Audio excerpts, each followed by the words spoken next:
जिल्हा परिषद व जिल्हा ग्रामीण विकास यंत्रणा कार्यालयामार्फत ग्रामीण भागातील बेघर व गरजू कुटुंबांसाठी राबवण्यात येणाऱ्या प्रधानमंत्री आवास योजना ग्रामीण तसेच राज्य शासन पुरस्कृत विविध घरकुल योजनांतर्गत नाशिक जिल्ह्यात ऐतिहासिक उपक्रम राबवण्यात आला।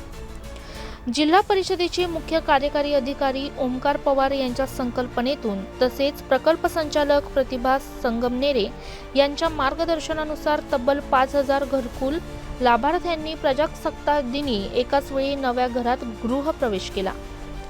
या कार्यक्रमांतर्गत त्र्यंबकेश्वर तालुक्यात आमदार हिरामण खोसकर, जिल्हा परिषद उपाध्यक्ष संपत नाना सकाळे तसेच इतर पदाधिकाऱ्यांच्या शुभहस्ते घरकुल लाभार्थ्यांना प्रातिनिधिक स्वरूपात चाव्या व प्रमाणपत्रांचे वाटप करण्यात आले।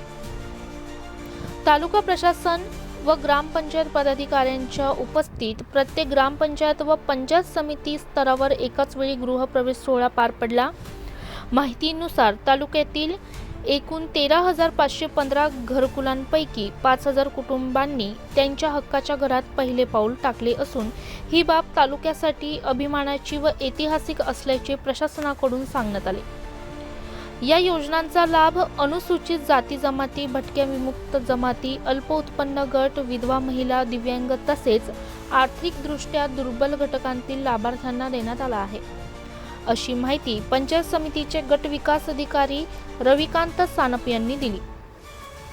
तसेच प्रशासक तथा गट विकास अधिकारी पंचायत समिती त्र्यंबकेश्वर रविकांत सानप यांच्या शुभहस्ते ध्वजारोहणाचा कार्यक्रम संपन्न झाला। ब्युरो रिपोर्ट रामदास शीतसह स्टार लोकशक्ती न्यूज त्र्यंबकेश्वर।